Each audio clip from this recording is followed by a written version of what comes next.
Okay. Also, thank you for interviewing with me. I'm actually like really looking forward to the story. And this is like a feature, so the whole point of this assignment is like a feature. So it's like a long profile of just one person. So it's based, so like the focus is definitely just your story, like your take on international adoption, your emotions, how you processed it. So if any of these, so it's like a personal story, but if any of these questions are like too personal or you're uncomfortable answering them, just let me know. Okay. Okay, so I should be fine. It's just, it might take me like a minute to like think of an answer if that's okay. totally fine. Okay. And then feel free to like go off the track at any point and give me any extra stories.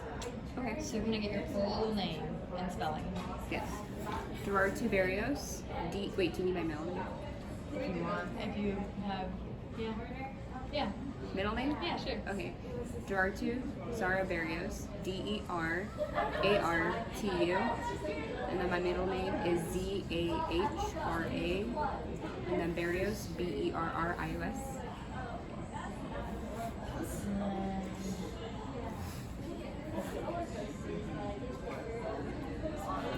Where did your name come from? Do you know? So it means flower. And it's my Ethiopian name, and then my middle name, my parents here gave it to me. But it has like a backstory for like why I have that name, I guess. Why what? Why I have that name. Zara? It goes, yeah. Wait, okay, so what does Zara mean? So Zara means, well, you know, like the Sahara Desert. It's kind of like a derivative of Zara, but it means to bloom. It has like a few meanings. It can either mean flower, which my first name means flower, but it can mean like to bloom.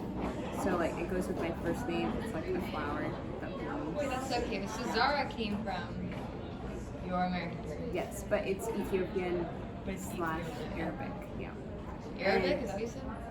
Well, it's because Ethiopia has like a lot of Arabic influence, so it's found in Ethiopia, but it's like a very popular Arabic name. Okay, well that's cool. So did And like my mom got that, like she said like God told her to like give me that name. that's very sweet. I don't know if you want to say that, but No, this is all good. This is exactly what I need. Do you have a preferred nickname? preferred nickname. Mm-hmm. Usually people can't say my name. They just call me D. Okay. Yeah. Do you like that? I honestly don't mind. Okay. I have a lot of nicknames. It doesn't bother me. Okay. And some people feel offended if people can't pronounce their name. So I feel like usually like in the beginning they'll call me D, but they'll like catch on to my name. And then they'll know it, but then by that point they're so used to calling me D. do you feel like your Anna call you D? They call me Duarte. Oh yeah, wait, no, I've heard that. Okay.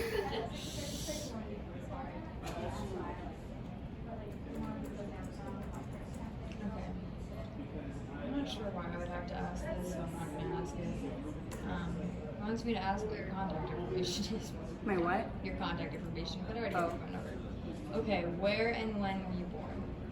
I was born in Kamashi, Ethiopia. Can you spell that first part? Kamashi,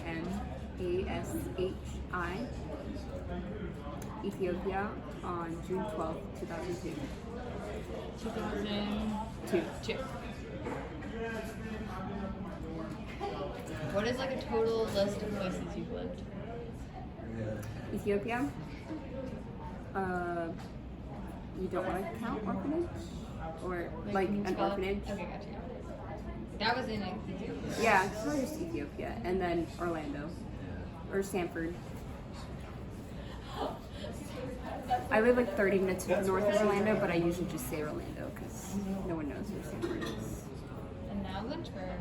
Yep. Forgot about Lynchburg. Okay, so now we'll get into stories and adoption. So, can you, obviously we already talked about some of this, but can you give me, first just like the ages, like the facts when, so you lived with your mom originally when you were like born, and then you moved in with your grandma, right? And then you went back to where your mom was to go to an orphanage. And then were you adopted straight from there, like your one, like the family you live with now? Did you have any like foster situations before that? No, just well, okay. So like when you're in the orphanage, you're not placed with a parent or a family yet. Okay. So you wait till you're placed, and then once a family, like you're put into a family, you go to the capital and you like stay in a transition home, Okay. and Okay. you could be there for a few months, I guess, just kind of like last minute legal things. I don't really know the whole Yeah. end of it, but I was there for a little bit, and then that's where your family picks you up. So at what age did you move in with your grandma? Probably around, lived with her for like a year. So I was 7 when I was adopted. Yeah. Maybe like 6, 5, 6. So then you lived with Well, because you know my birthday story, right? So Yes. Yeah, I'm gonna take that down. Okay. Yes. So I'm kind of giving you the legal ages. Too. Okay, yeah, no, that's I don't know. I think I want legal. Okay. So then you were with your grandma for 2 years? No, just 1 like year? 1 year. Okay. I think. It wasn't that long. A year at most. And then how long were you in the orphanage before you were adopted? Orphanage. 6 months, maybe? Less than a year. So you were 8 when you were adopted? 2002. I was adopted in 2009, so I would have been 7. Okay.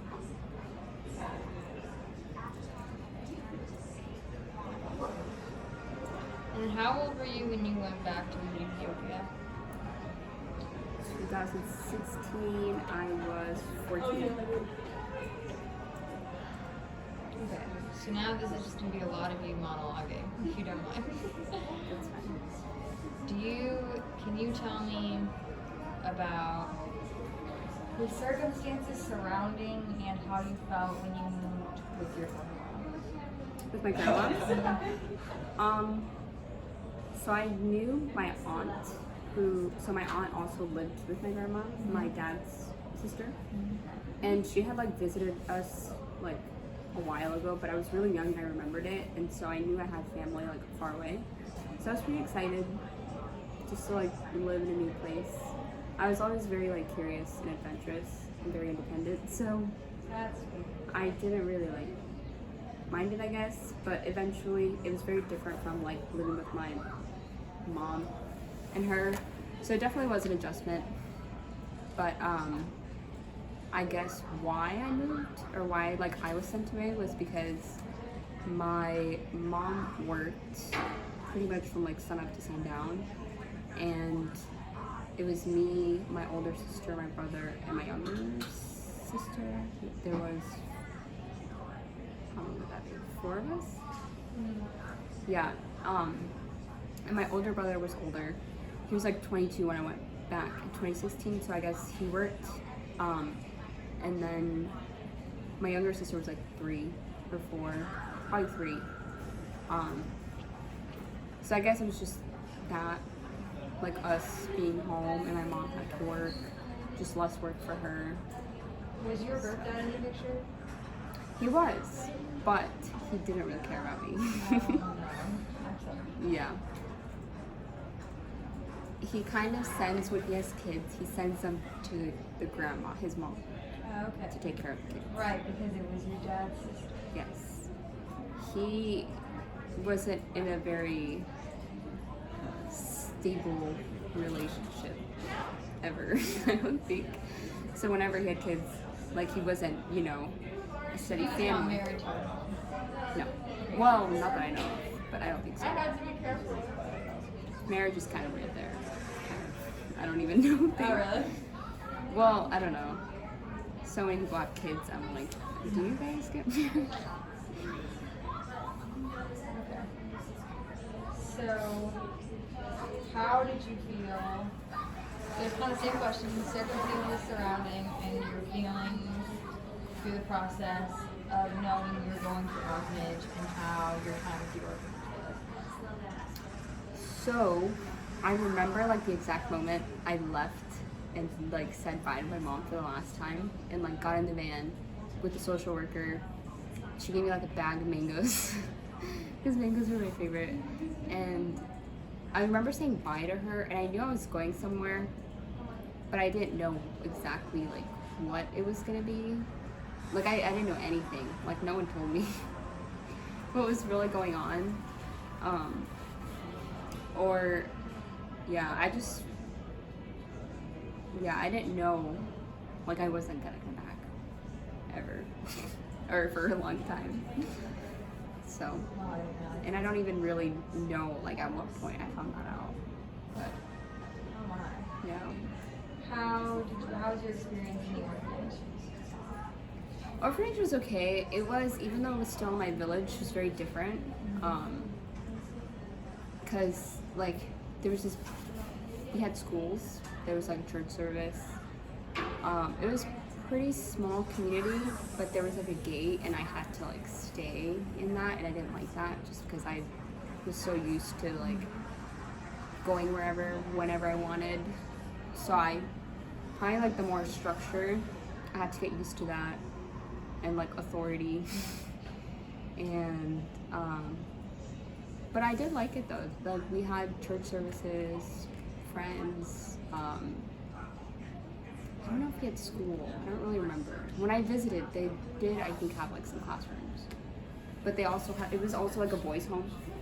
So there was like the orphanage, like adoption side, and then there was just boys, and then there were like their moms that like took care of them, but we were separate. So I don't really remember if I did school. But yeah, I would just play there. And I wasn't there for too long. So it wasn't too long. How did you feel? Same questions. How did you feel when you learned about your adoption family and you realized that they were in your family and you were leaving the orphanage, and just kind of like your first impressions meeting them? Wait, sorry, what was the first part? How did you feel when you found out you were being adopted adopted. and that they were the family you were being adopted by? It was very exciting, just because I think being in the orphanage, everybody talked about kind of like, you know, getting a better life and like going to like the amazing US and like, you know, just things like that. So it was very exciting because it was like, well, everybody is talking so highly of it and it's, you know, it's like a better life. And so it was something to look forward to. And I kind of just based it off of what other people around me kind of would base it around. And then you also had like moms or like the authority leaders and they would like say stuff. You would just hear things, and then your family, once you got placed, would send you a photo album. So I think that's when I kind of found out exactly how exciting, because I could see pictures. It was very different from my life, obviously, so it's just all very exciting and exhilarating. Seeing the pictures of people who look nothing like me. I think I had seen like one white person up to maybe two. I love hearing that. Yeah, and one of them, whenever white people, we call them forange, which is like foreigner, and like they never come. So when they come, everybody's there. Like they're like a celebrity. And I remember one time, I guess they were missionaries. I don't know. I guess people would visit us. And I just remember this one white person come in and just like touch their skin because you never like see them. So, you know. So was this a Christian orphanage? It was, yeah. But now it's, well, it's not really an orphanage anymore. It's more of the boys' home, and it's more Muslim now, I think. But there was like a falling out with the leadership, because I guess two brothers like ran it, and then something happened, and then like some Muslim people came in. I don't know what's going on. I think I read that like Ethiopia has a really strong, I don't remember the religion was. It's like something about Orthodox Christianity. Is that kind of like? Well, it's 50-50. It's actually very heavily Muslim as well. because it's kind of like that border of like sub-Saharan and North Africa. So when you look at like all of those countries, they're all like a good mix of Christian, Islam, and like like we have Sudan was right next to us, and like where my grandmother lived, Muslim, and like that was very different from what I was used to. Where it was very Christian where I was, where my mom was.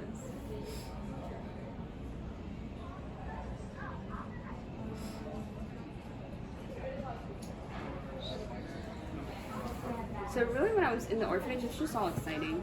Just new things. So did you not feel like a tension in loyalty between the family you were born in and knowing that you were going to become part of a different family? Wait, what's the question? Was there no like tension in loyalty or Oh. like this isn't really my family or I feel uncomfortable leaving the family I know, a family I don't know?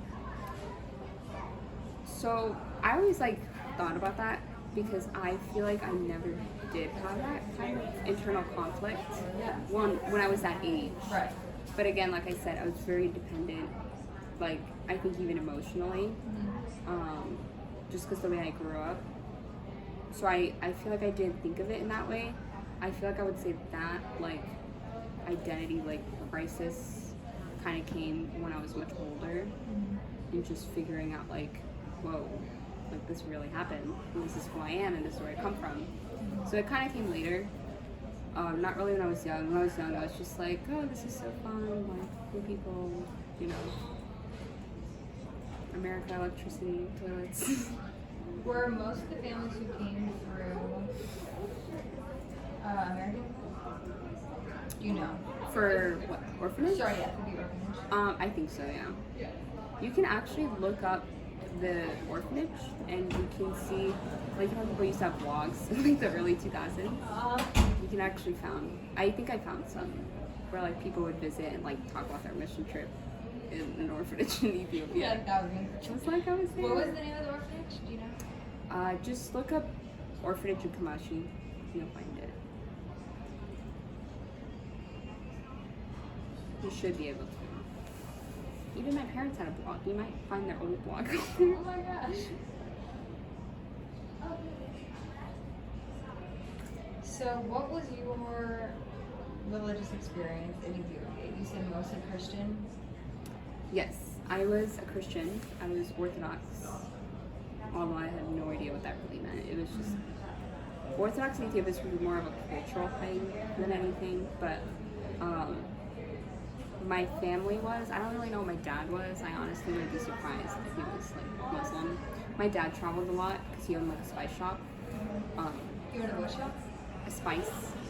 So like everybody in the village would buy stuff from the shop. And I wasn't allowed to go near it. My sister had to go and I would watch her go from afar. Oh my gosh. So was your grandmother Muslim? I wouldn't be surprised. I don't know. You don't remember? I mean, you were young, but I don't know if you remember her like trying to teach you anything religiously. No, not really. For me, like I said, like my mom was always usually working. So it wasn't like, you know, you had like a structured like family time and like family things. It was just kind of like do whatever, stay safe. But I would kind of like walk around, just do my own thing, like unsupervised. And I would walk and I kind of would find churches. And that's kind of how, like I remember going to this one church and you know how in Orthodox, like you see Greek Orthodox, like the icons and like the stories. I always love those because they would like tell Bible stories and like you had the images to show you, which I thought was really interesting because I learned more about icons because my friend's Greek and it's like during, wait, sorry, I don't need to talk about this. Yeah, you're saying it's like not. It's not really relevant, yeah. Okay. I'll ask you about it But later. basically, I like learned Bible stories, some Bible stories, like about Jesus, like by going to these like random churches. So you would be walking around and people would be like teaching like that while you were. But it was like Ethiopian churches, like Yeah. small Ethiopian Orthodox churches. Like I knew about Jesus, all of that, like when I came here. And then in the transition home and in the orphanage, we also had church services. Was that Orthodox Christian? Probably, yeah. I mean, it wasn't necessarily like church building, it was kind of just service. So then what was your religious experience in your adopted home? So I grew up in a non-denominational church, I guess, but we were Pentecostal, yeah. But I mainly attended like non-denominational. Did you find it easy to accept your family's religious beliefs? Yeah.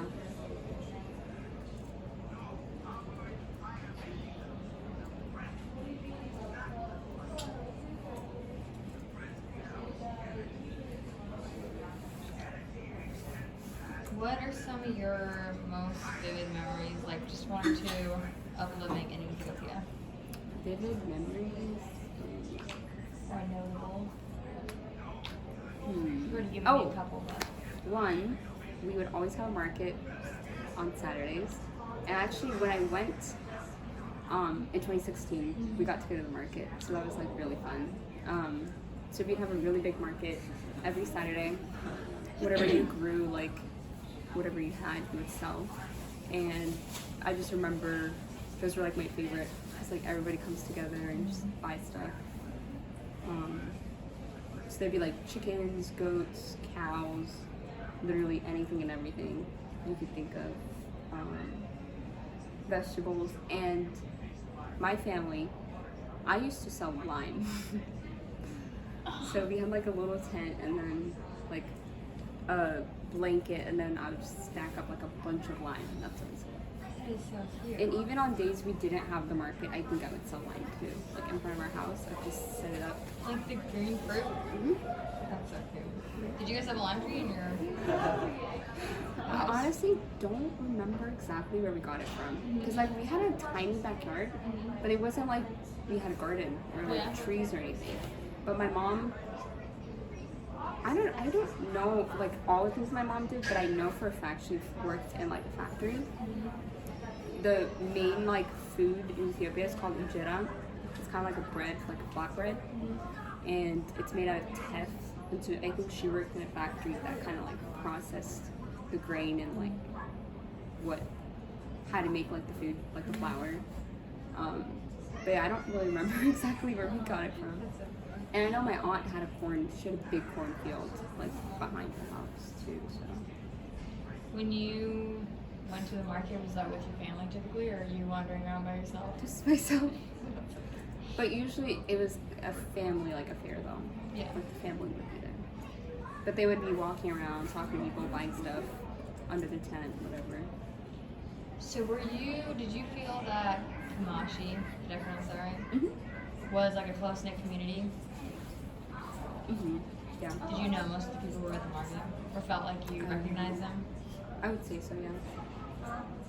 It was actually funny because when I went back, I felt so bad. Literally everybody knew me. I was like, Oh wow. hey, you guys. Crazy. But yeah, and I think it was because since my mom, well, especially my neighborhood, like with the street that I was on, everybody knew each other. And we were close with our neighbors. And like my aunt also lived on like the same street, like a few houses down. And my dad also didn't live that far. It's really not that big of a village, so everybody pretty much knew each other, even though if we were spread out. But yeah, when I went back, we'd be like in the car, and I was like waiting in the car or something, and a bunch of these like group of ladies just were like walking, and I guess my family, like my parents obviously stood out. I was the only one, even I stood out, I guess. Like I had braids in my hair and I was dressed, you know, not like the locals. But they were like stopping, they were like talking to each other, and they were just like amazed, and they were like I knew that they like recognized me, as if like they were talking like they knew me. But I was like, they must be friends with my mom because I don't know who they are.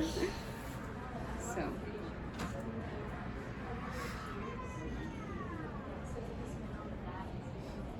Do you have any memories of the unrest that a lot of people see in Ethiopia as a result of like the political fallout back in 1990?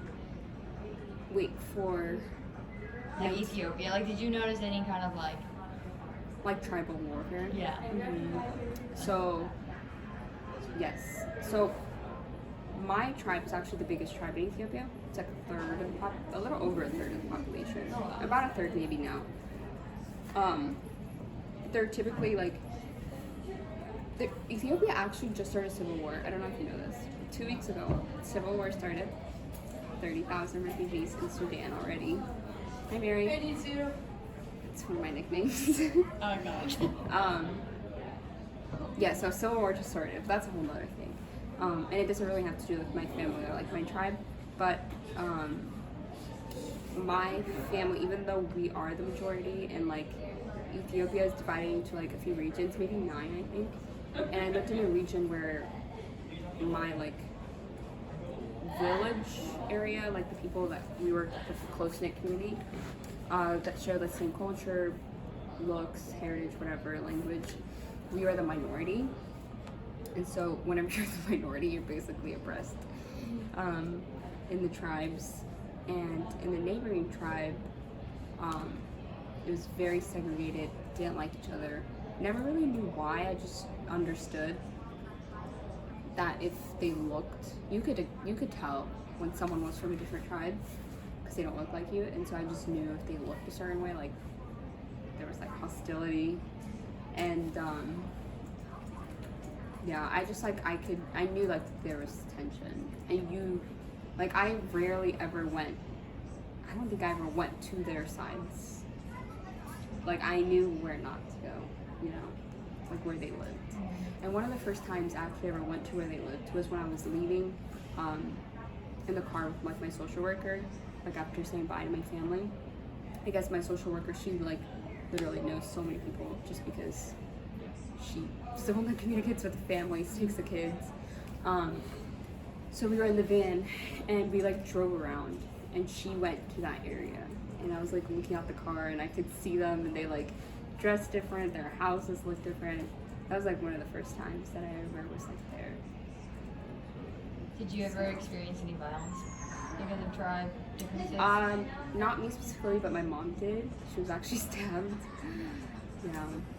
Is but this when you still lived in Ethiopia? Mhm. Oh my goodness. Do you know why she But- was stabbed? Yeah. So I think I had a dream about this, but I found out, I think it was when I was living with my grandmother it happened.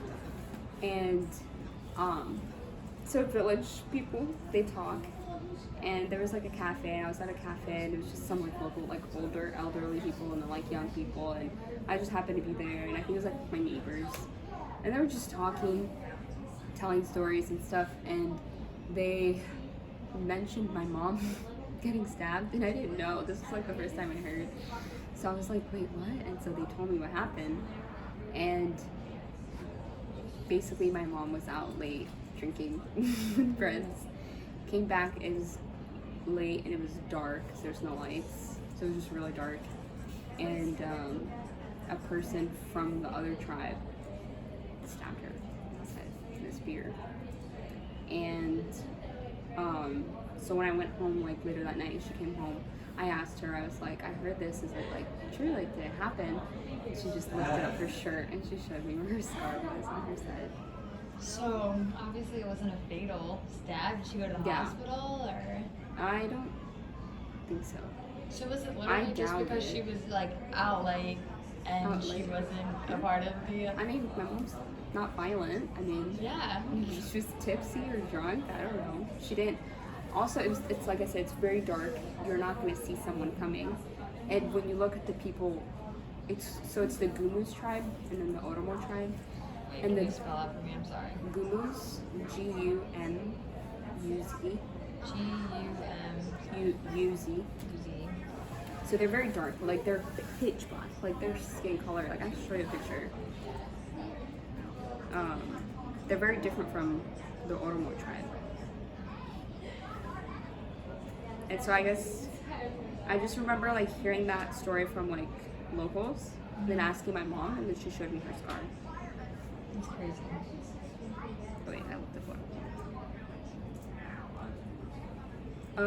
But when I went back in 2016, apparently, according to my social worker and from what I saw, there's a lot less tension.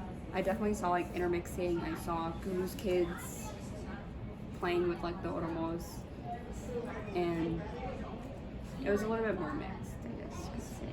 Can you spell the other tribe? So this is the Gumus tribe. Oh, okay, yeah. Don't look very much alike. What was the tribe that you were part of? Oromo. O-R-O-M-O. O-R-O-M-O. Yes. That's crazy. Do you miss anything from Ethiopian Kamashi culture? That was different from U.S. culture. That's a hard question, just because it's such a different like life. It's kind of like one of those like, would you rather be here or would you be there? But it's such a different like life and way of living that I do miss like the land and like the country and like the mountains and the food. I just like there's things I miss about it, but it's not something I miss in a way that I would be like, I want to live like that, you know? But just maybe because I did live like that, I miss it. I don't know. Do you remember if there was any kind of stigma around adopting in Ethiopia? I'm not sure they would have sensitive a child, but Stigma.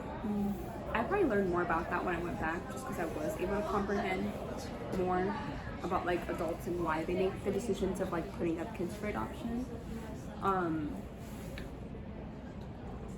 I did learn one thing, but I wouldn't have known this as a kid. Well, maybe I did. I did actually. So I understood it, but I didn't understand it in the way that I did when I went back. I'll explain what I mean. So when a woman, for example, my mom, she had 4 kids, all from different dads, and she was single, but if she wanted to get with a man, marry a man, be partners with a man, that man would not want her kids. He would basically like ignore them, not want to support them, basically like disown them. And the mom would be put in a hard position because she's left with being like the sole caregiver of her kids. And so it's a really weird dynamic. So a lot of times what happens is if they have like 1 or 2 kids, maybe even more, they will, like the men may end up giving them an ultimatum and they have to end up putting a kid up for adoption. So I don't know if you consider that a stigma, but it's just kind of it's an African, general like tribal thing. Is if family is a big deal, a big family, it's like a huge thing, like, you know, African families want, men want, and so but they have to come from your blood, carry your name in your family line. So I was actually, it's like why I was kind of put up, because I was living with my grandma, and my younger sister's 3, so she would obviously, she's the best one to put up, technically, even though I feel like she probably would have more issues just because she was so much younger. But she was living with my mom, so I was already with my grandma, and she was going to be put up for adoption, but her dad was in jail. He's like in the local prison. But since if you have both parents alive, you are not an orphan and you're not allowed to be adopted. But if you can prove abandoned or dead, or just abandoned, if both parents are alive, like you haven't seen them, haven't heard anything, you try to reach out, they don't support you, you can put up the child for adoption. Because you're like, I don't know, he might have died. Like I haven't seen him in a long time. And that happens a lot, and they lie. And actually, it's actually happened to me. Technically, Yeah. So how are you? Because both your parents are living in Ethiopia. Yeah, that's an interesting. My attorney in Ethiopia. Wait, I'll get to that. Wait, what was I saying Keep going. before? I'm sorry. Oh, yeah, and so her dad got out of prison and came back, and like I said, family's a huge thing, and he actually cared about his daughter, but he was in prison. I don't know for what, but we visited him one time. So he came back and he was like, no, you can't do this. He stopped the process, and he had every right to, because that's his kid, and he was willing to support her, which he did. He really did care for her, but it was funny because she would get attention, she would get stuff, and then my sister and I were like, don't get anything.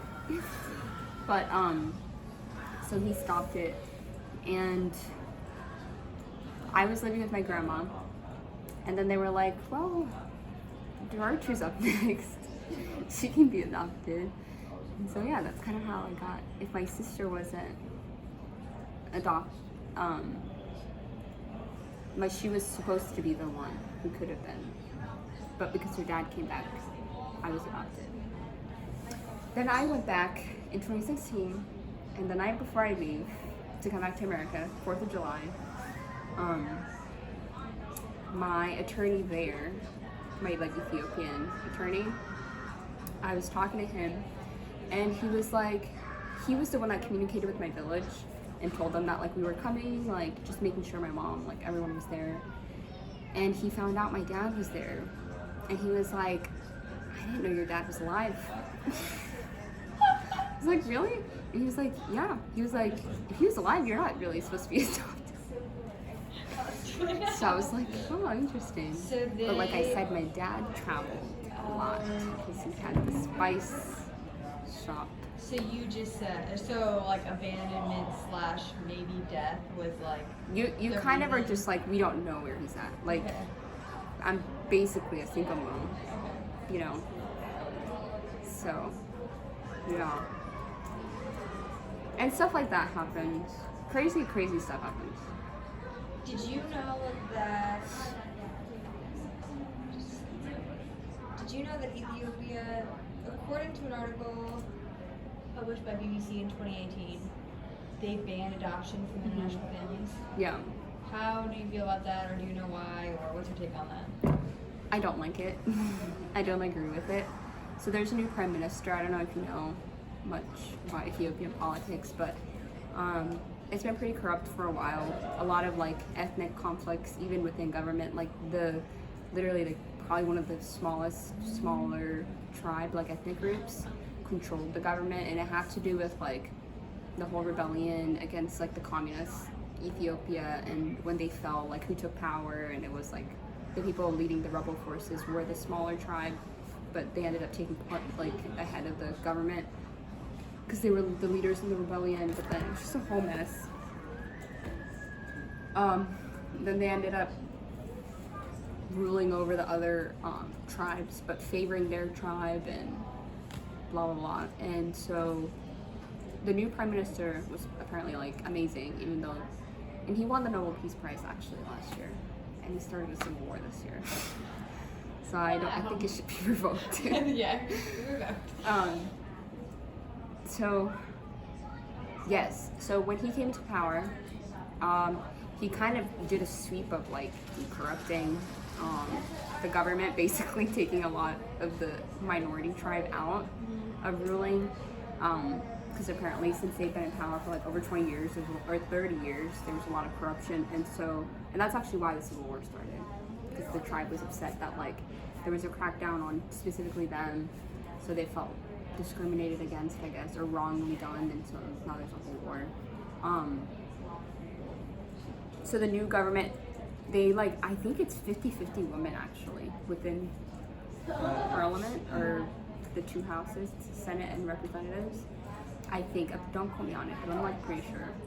So there's like a whole bunch of like sweeping acts and legislation, and one of them was adoption. And I guess it's sort of, to me, I see it as a pride thing. Like I said, family is a big thing in Africa, big families. So I feel like it became like a national pride, because Ethiopia has one of the largest orphan populations and has a very young population, especially in Addis, the capital. So I feel like it was sort of like we can take care of our own problems. Like we don't need your pity, we don't need your help. So I think they're trying to incorporate like a foster care system, basically, like trying to take care of their own.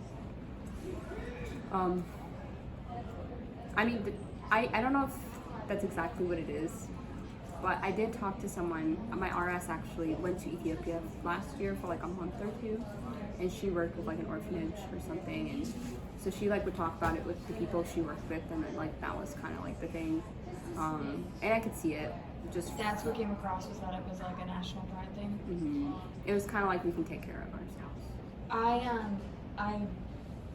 That makes sense. I could guess, or would have guessed that. But Yeah, I it's think kind of like my guess too. the thing in the article that I read Yeah. about the ban was because they felt that international families abused Ethiopian kids who they adopted. There was like a murder. Yes. years Oh, ago. that's also another thing. Is like Yeah. the whole corruption within the adoption. Okay. Yeah. So So there's there a- is corruption in Yes. adoption. Yes. Why for is sure. that?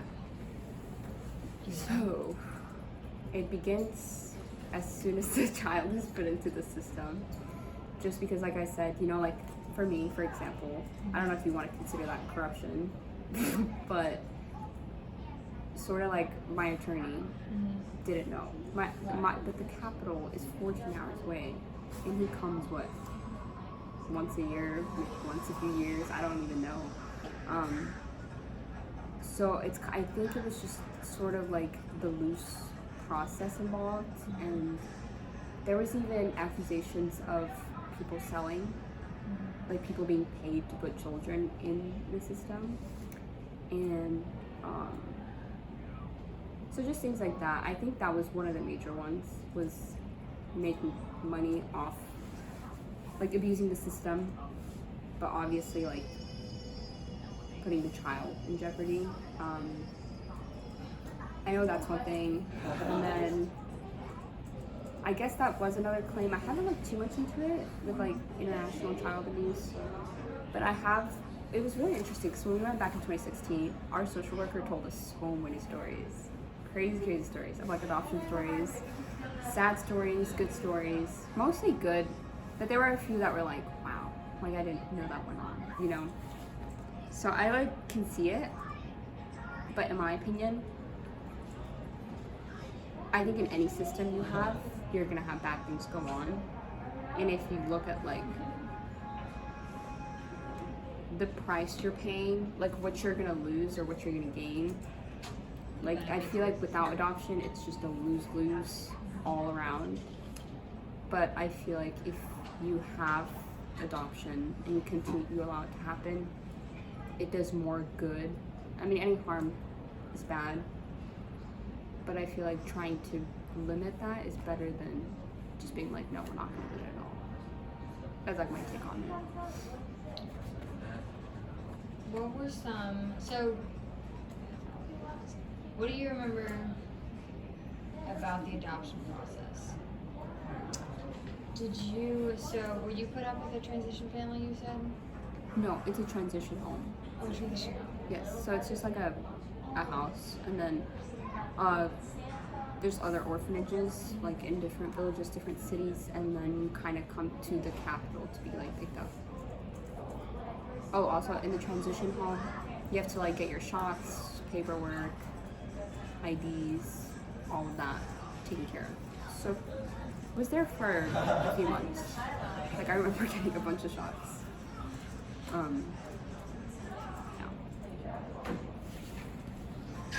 What were some of the most difficult things for you to process in your move to America? Did you have any? Difficult to process moving here.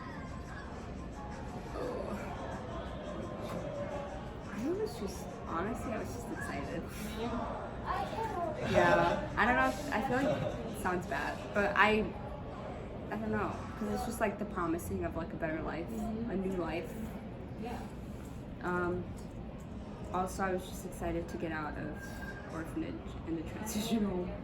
Not that I was like institutionalized or anything. Like I know a lot of other kids have a lot of issues, emotional issues that come out of being in institutions for years.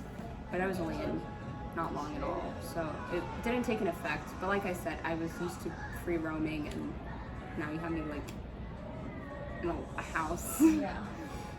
I did get in trouble in the house, mainly with like a kid who I lived with my grandmother, which the orphanage got adopted together with different families, and then I found out he was my brother when I went back. Yeah, I didn't know he was my brother at the time. Goodness. But yeah, I would just tease him a lot, or try to be like his mom, I guess. I don't know. And the ladies did not like me, so they would punish me a lot. To stand in a corner with my hands up. But yeah, it was fun though. And there's actually people that would visit us in the capital more, just because it's the capital and Yeah. it was easier to come. So we had visitors to make it fun. Did you have any, this is something that I just noticed in the study, like specifically of children adopted from Ethiopia into America. Yeah. Did you have any health difficulties? Health?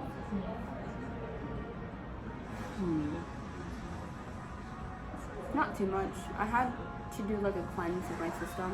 Okay. I had worms. That was the number one thing was Yeah. intestinal parasites. The Mhm. biggest thing. Yeah, it was really bad. I had a lot of those. Oh, I had lice. Really bad lice. My mom always used to talk about how big the bugs were. Oh my god. Compared, because before I actually came here, my mom had lice. Uh-huh. Like, there was like a lice outbreak in my whole Oh, house. yeah. But that was before I came. And they had to like clean everything and like got it taken care of. And then I came home and she was like, now I have to deal with these bugs that were like ginormous.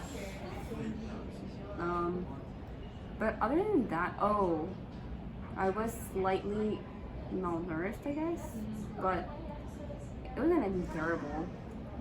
I definitely like gained back a lot of my weight with the nutrition I had here. But it wasn't anything like detrimental. I was fine. I was just pretty small. Were you in any kind of education system? up In until- Ethiopia? Oh. In Ethiopia. Yes, but it wasn't a system. So when I lived with my mom, no. But when I went to live with my grandma, it was a little bit more of a developed like town. Like there were actually cars, whereas in my village there's like no cars. There was like a road maybe, and it was more like shops and things like that. And I did go to a school for a little bit. And I remember having like a green book. And it was like my favorite thing. And a pencil. And I would like take that with me to class. And I like learned my ABCs. So in Ethiopia, or the language that I spoke, it uses the Roman or the Latin alphabet. Because the other tribe banned our alphabet. So then we had to, once like the Oromo scholars figured out, like once they had the chance, they were like, we need an alphabet. And so they just were like, let's just adopt the Latin alphabet. What was the language called that you learned? Oromo. Yeah. I found Oromo. So what was the difference like in education for you when you moved to America? Was it difficult? Yes, but not really at the same. I mean, it was just mostly language barrier. So I had to learn English. I was enrolled in ESOL, but I did have a summer because I came in June and I started school in person with like full of English. Like I was in a normal classroom in August. So I did learn a lot. I didn't necessarily like speak, but I was able to like understand, and like I was able to learn how to communicate. And so I was fine in a classroom, but I did ESOL to kind of like help my writing and like language skills. But I did fine. I passed all of my tests, and then from then on, I did good. All A's, advanced classes. You obviously talked about kind of like your struggles with like structures and authoritarian from like your free reign. Was that hard in an American classroom? Oh, no, not the classroom. I Okay. loved school. It was hard at home. Okay. But it wasn't too bad either. just because I had toys and like I had a younger sister. My sisters were not too far off in age, and we had a pool, so it wasn't terrible. But I would say it was an adjustment to mom. To like mom? yes, like authority. And my mom was a stay-at-home mom, so she was always around. Which was good. I appreciate it. But yeah, I definitely had to get used to structure and understanding the new life that I would have. And I'm a very stubborn person, so it's kind of an adjustment. How long did it take? How long before you felt confident in English? You said you could communicate in the summer, and then was 6 months. Okay. It was very fast. Yeah, incredible. It's good that you were probably younger, more permeable brain. Yeah, and with my mom being home, she really like focused in on me. And I would go everywhere with her, just communicating. She knew a few words in the language I spoke, just like bathroom, just little things here and there. So, yeah. How long do you think it took before you became acclimated to your family? American life? Probably, trying to think, because I had a big birthday party. Probably like a year, maybe. It wasn't hard getting acclimated, really. How did your relationship with your birth parents evolve through adolescence? We all fight with our parents a ton as we grow. Yeah. So how was that for you? Like here, it was pretty good. I mean, when I was younger, it's just a kid getting fights with my sisters, get spanked. I got spanked a few times. Yeah, just that, and then middle school, elementary school was pretty much fine. My mom and I probably like butt heads a lot for a while, and that was a hard time. But it's honestly just your normal teenage, pre-teen, teen, like middle schoolish age. My mom was also going through menopause, and She was also what? going through menopause. Oh, yes. Yeah. So it was like going through my middle ages, like preteen, middle school, and then my mom was going through like hardcore menopause, and she didn't know it, and she wasn't doing what she should have been doing. So it was just kind of like a clash of life. But we're fine now. Did you first one?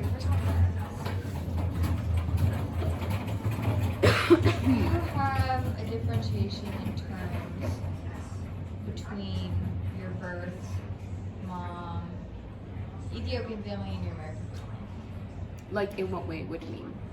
Do you call them anything differently? Do you feel differently about their roles? I mean, I'm sure you feel differently about their roles in your life, Yeah. but do you use the same terms to refer to either one?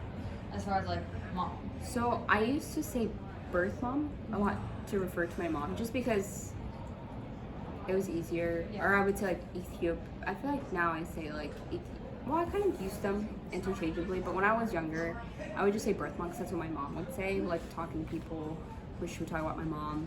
So I guess I was just used to hearing it that way, and then I think when I went in 2016, it kind of just reminded me like they're both like my moms, so I see it as they're both like my moms, and they both have played like such big roles in my life.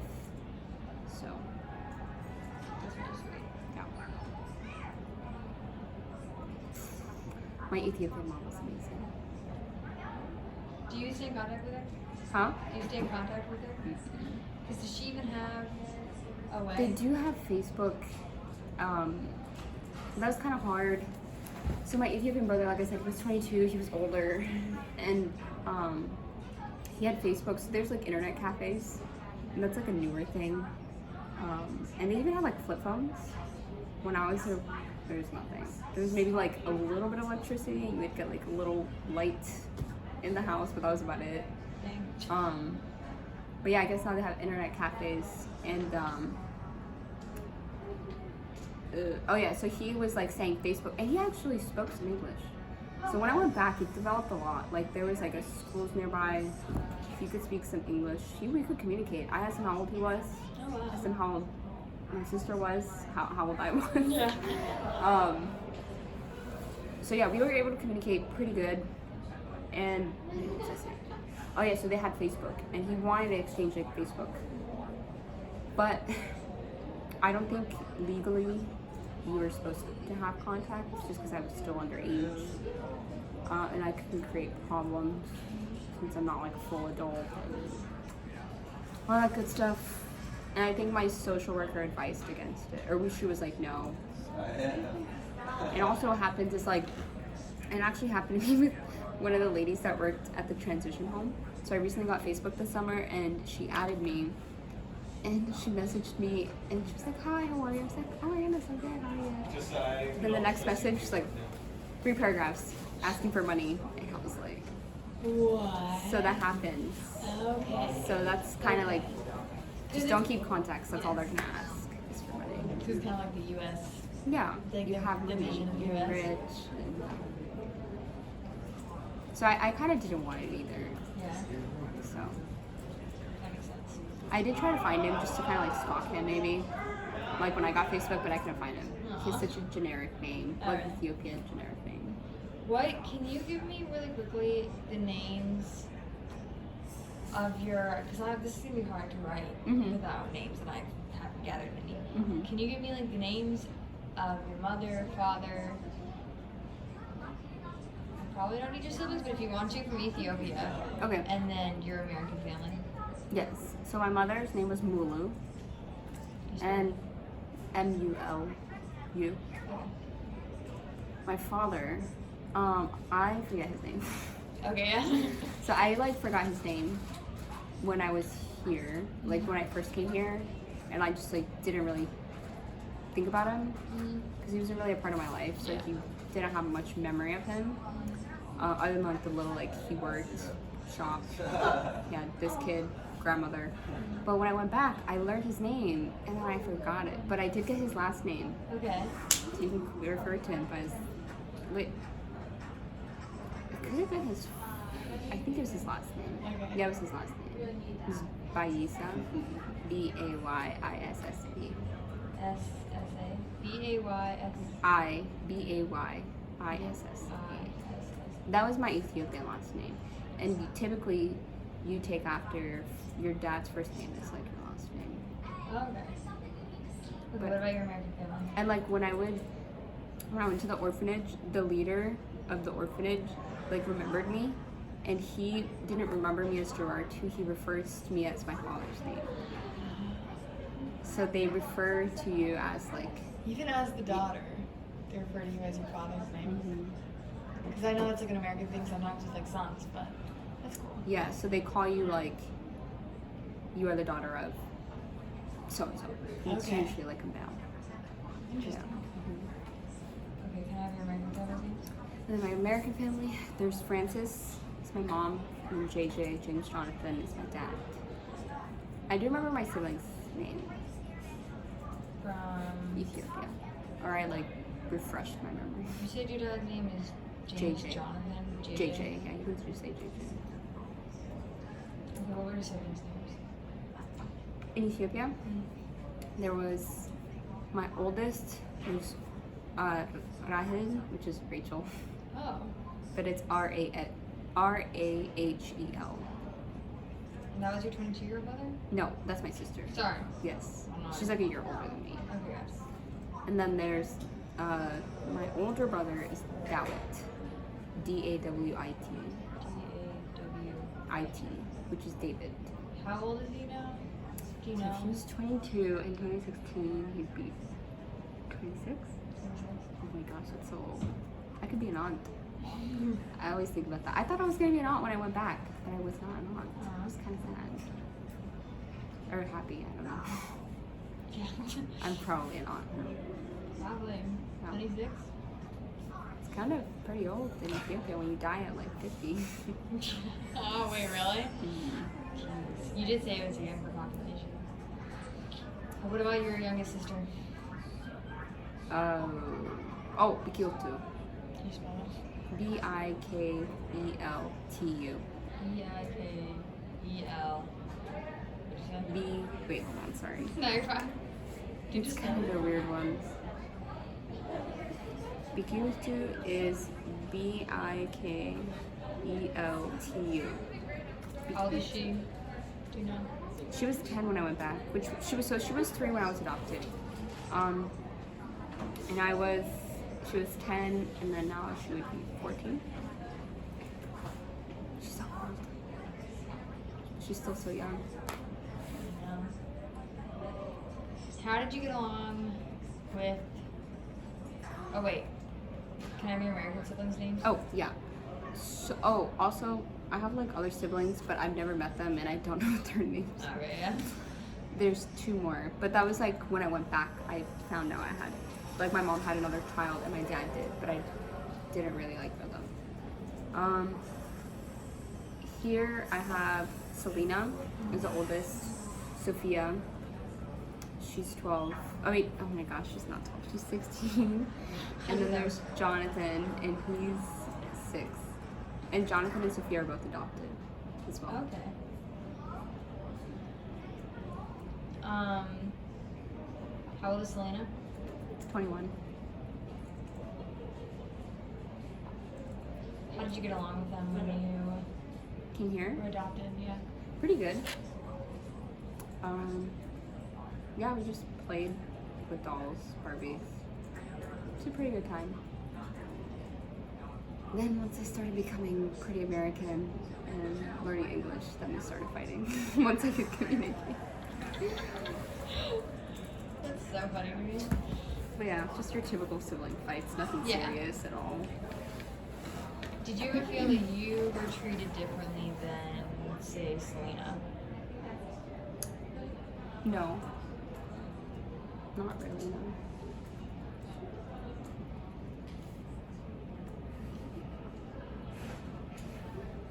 I was definitely given more attention. That was just because me being like in a different culture, like just adjusting. But I think after that, like no, not really. We were all treated pretty equally. So, you talked about your identity crisis that you kind of went through later in life. Mm-hmm. Do you want to tell me about that? Yes. So I'm trying to remember how old I was. I don't know what grades. So it kind of started like probably once I was fully like immersed, fully like American, I guess you could say. And I feel like that happened once I just kind of forgot about Ethiopia. What I think about Ethiopia, forgot the language.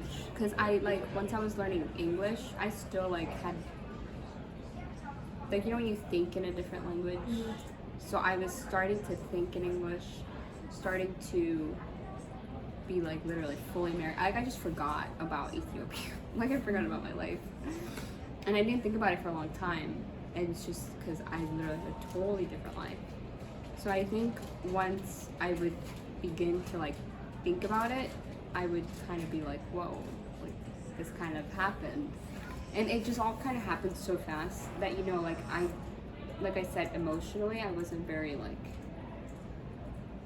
I don't know, like triggered or like I was fine being adopted. But I kind of like processed it later. So kind of like, where do I come from? Or like, why am I here? Like, why did my family? Why did I leave? Sort of just forgetting like the memories I had, because that did start to happen too. It was like I started to forget things, but I remember like the very like, I don't know, stuff that you just don't forget ever. And there was this one guy who was a missionary in Ethiopia. He was Ethiopian, and he would come to our church once in a while, and he would talk to me because he spoke my native language. So I would talk to him, but then he would come every few years, and I was like forgetting. And I just came to a point where I was like, I have no idea what he's saying. Or there would be like times where I'd be like, I recognize it, like it sounds so like close, but I was like, I don't know what he's saying. So that was like another point that I knew I was like, I'm lost all of it. And the crisis probably like late middle school, maybe even third grade, fourth, probably like 4 or 5, and then it kind of led into middle school, just when I was like establishing myself, my personality, probably personality. And then also kind of like going through what I went through with my mom, like her whole menopause. She went through like a really dark menopause phase. And I was going through like a dark time too. And I didn't really have like anyone to like help me through it, just because like she wasn't emotionally available and then I was not like very open at all. So yeah, I'd probably say that. How did this crisis involve at all a development of feelings about your birth mom? Like, was that a part of the identity crisis at all? Have you changed how you felt about her as you began to think about the adoption? Not really, no. Because I knew my mom, the memories I had of her were good for the most part, other than her like spanking me, but Yeah. everybody gets spanked and I probably deserved it. But my memories of her were very good. She's very protective, very loving. She was a single mom before, you know, with young kids. So I always remember her being like supportive and loving.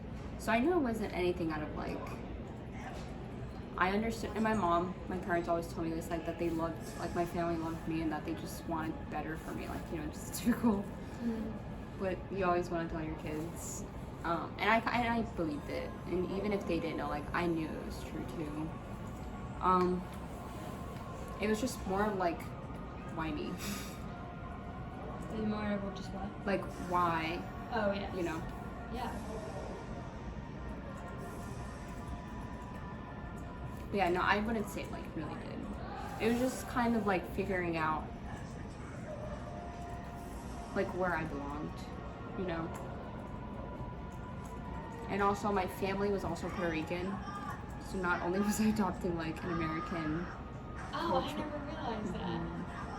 so it was also an entirely different culture from like school and what I was around, and then to come home. Because I feel like it's typically easy to adopt an American way of life, but when you're asked, because an American way of life I feel like is fitting to anyone that wants to. You make it what you want. But I guess in a Hispanic, like Puerto Rican, I don't know, it's like a lot to adopt all of this, you know? What was difficult about Puerto Rican culture? It's total opposite of the culture I came from. Okay. Loud, very touchy.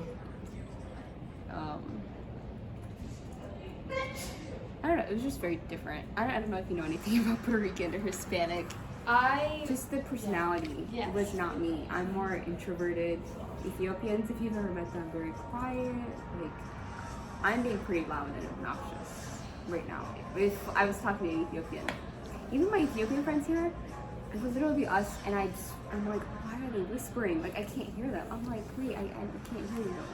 And they're just us, like no one else. Very soft-spoken. I am, but this is considered loud. And I had to like develop this because I used to be even softer, very like quiet. So then going from that to Puerto Rican, obviously it had to have been Yeah, very it just felt like I had to not compete, but I sort of had to like adopt that kind of way of being, even though it went against like my nature, you know. But now I fully embrace. I love Hispanic culture. Puerto Ricans. I used to hate hugs. I would only side hug, and they used to hate it because they were like, want to hug you and give you a kiss all over, and I'm like, no, just side hugs. And I was very iffy about hugging guys because you don't do that. Okay. Like you only hug the same gender. And like even Ethiopian hugging or like greeting is like you shake the hand. You shake the hand, and you do like shoulder to shoulder. And you don't really do that with guys. And it took me a long time even to like hug like people, like my cousin, for example. He's my age. I would never hug him. And then one day he finally just went for a hug, and I was like, this is so weird. Oh, that's crazy. Okay, I think I have everything. I'm sorry that took so long. Oh, that's fine. There was, I had to have at least 20 questions, and then they just evolved into a lot more questions. I hope it's like what you wanted or what you Yes. need. Yes. Thank you.